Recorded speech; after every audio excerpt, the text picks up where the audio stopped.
Para já vamos falar de sarcomas do aparelho locomotor. Uma em cada 3 pessoas no mundo terá cancro em algum momento da vida. Cerca de 1% dos cancros são tumores raros. E é precisamente sobre isto que vamos falar, neste caso de sarcomas do aparelho locomotor, com o Dr. Paulo Tavares, especialista dos hospitais da Universidade de Coimbra. Dr. Paulo Tavares, muito boa tarde. Bem-vindo ao consultório do Porto Canal. Senhor doutor, sarcomas do aparelho locomotor, afinal, do que é que se trata?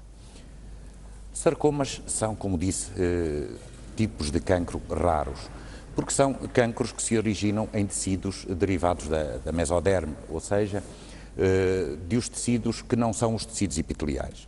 Nós temos os tecidos epiteliais, a pele, e depois todo o revestimento do aparelho digestivo, do esófago, do estômago, do intestino, das glândulas exócrinas, como a mama e o pâncreas, e esses tecidos, em relação aos restantes tecidos de onde se originam os sarcomas, têm duas características. Primeiro, são o primeiro contacto com os agentes de agressão externa e, por outro lado, são tecidos de renovamento rápido. Como é de nossa experiência, os tecidos epiteliares renovam-se rapidamente.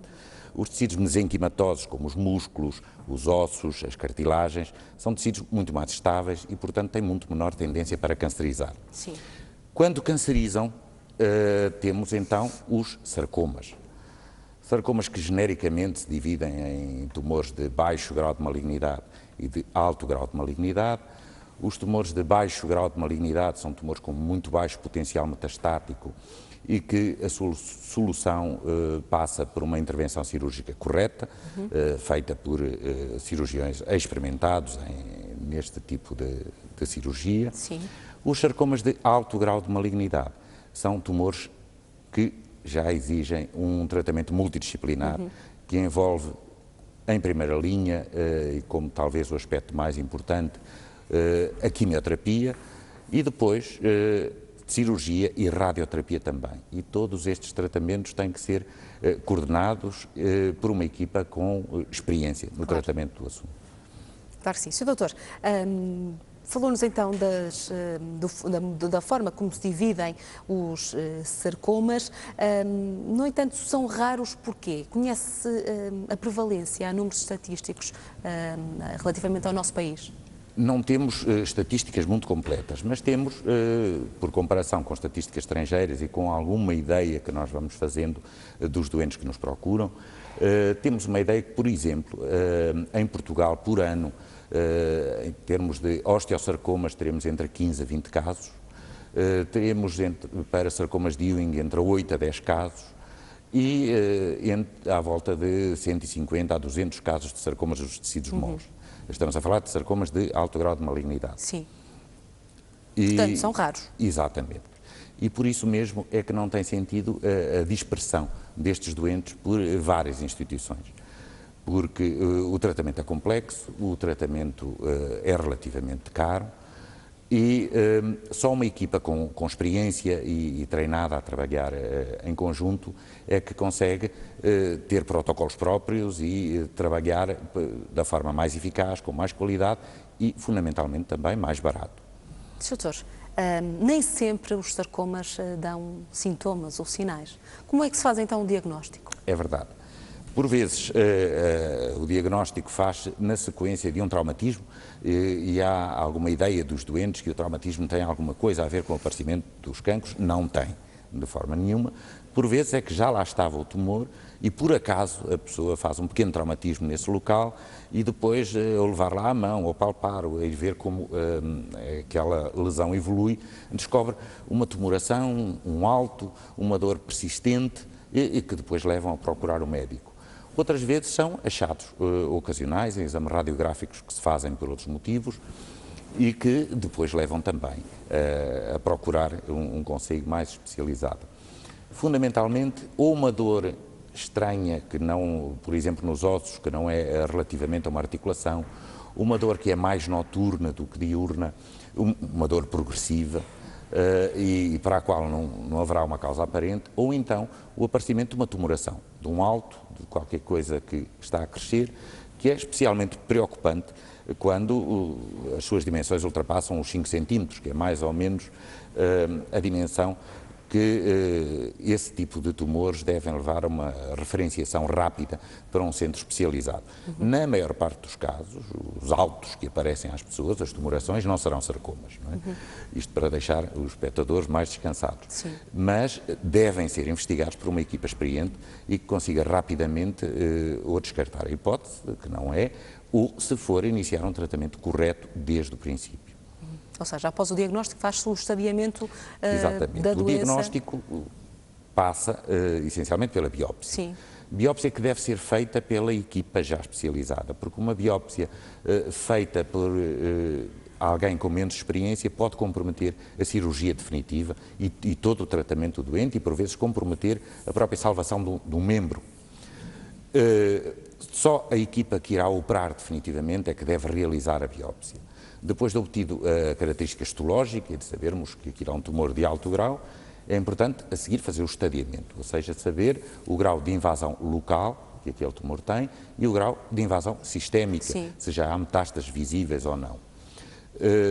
Porque isso pode condicionar a forma de iniciar o tratamento. O tratamento, exatamente. Sr. Doutor, tendo em conta que o cancro tem vindo a aumentar, estima-se que nos próximos 20 anos o número de mortes por cancro duplique em todo o mundo e sabendo nós que cada vez mais se associam os estilos de vida às principais causas do cancro, o que é que podemos dizer também aqui em relação aos sarcomas? Poderão também vir a aumentar?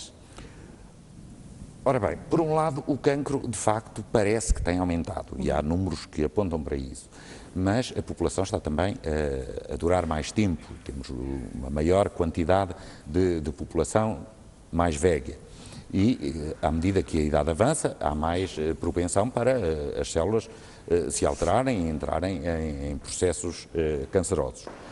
Por outro lado, enquanto que em alguns tumores epiteliais, de facto, são as agressões externas que são mais responsabilizadas, isso induz complexos de culpa nas pessoas, tiveste um cancro do pulmão porque fumavas, tiveste, enfim, um cancro da pele porque apanhaste muito sol, Sim.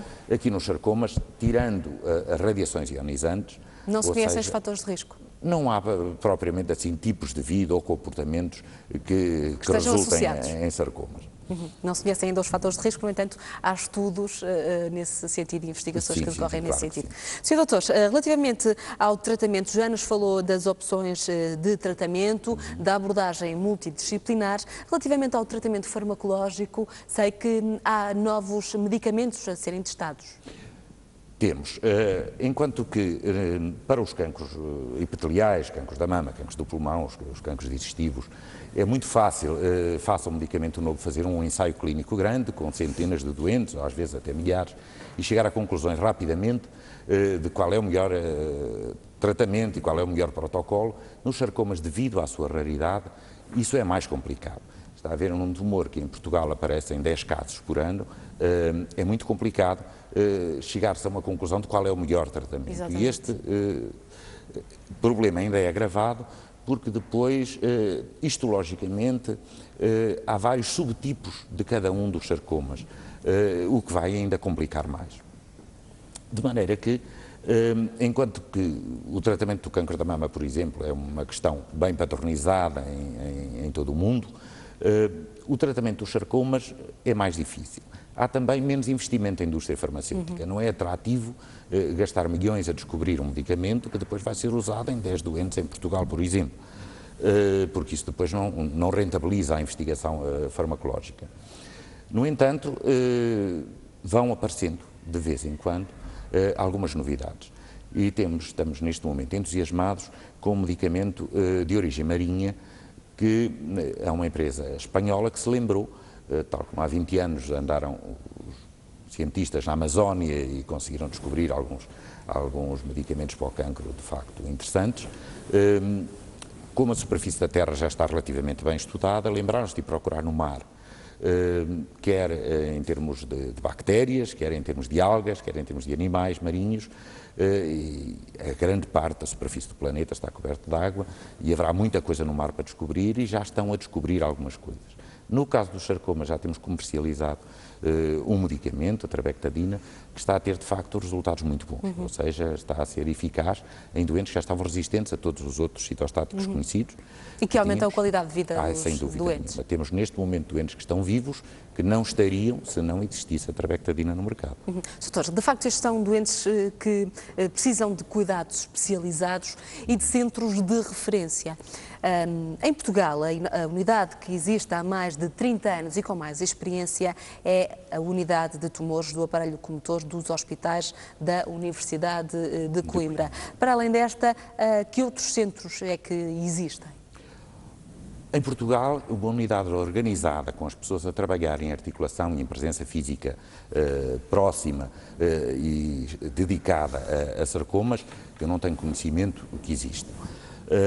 Por outro lado, também, não será muito necessário que existam, porque o nosso sistema, o nosso serviço de saúde foi beber grande parte da sua inspiração ao sistema de saúde inglês dos anos 60, que era dos melhores, talvez o melhor sistema de saúde do mundo, e que em Inglaterra existe o NICE, ou NICE, que é o National Institute for Clinical Excellence, que faz recomendações bem fundamentadas sobre vários aspectos da terapêutica de várias coisas, nomeadamente dos cancros.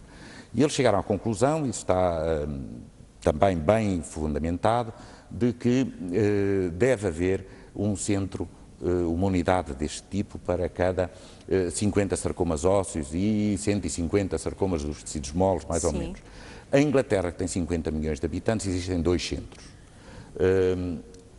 De maneira que em Portugal, com 10 milhões de habitantes, de facto, não fará muito sentido haver mais do que um, dada de facto a quantidade e a raridade destes tumores. E quanto ao financiamento hospitalar? A lei do financiamento hospitalar é um dos entraves à centralização, porque em Portugal os hospitais são financiados em bolo e não têm uma grande vontade de gastar esse dinheiro que recebem, quer tratem muitos, quer tratem poucos doentes, a tratar os doentes de todo o país. Se houvesse algum incentivo a que uma unidade num determinado sítio, esse hospital recebesse consoante o trabalho produzido, isso seria de facto muito bom para fomentar essa centralização que é desejável por todos os motivos, fundamentalmente para o melhor atendimento ao doente. Muito bem. Dr. Paulo Tavares, vamos ter que terminar por aqui a nossa conversa. Foi um prazer tê-lo aqui connosco. Muito obrigada por ter vindo ao consultório do Porto Canal.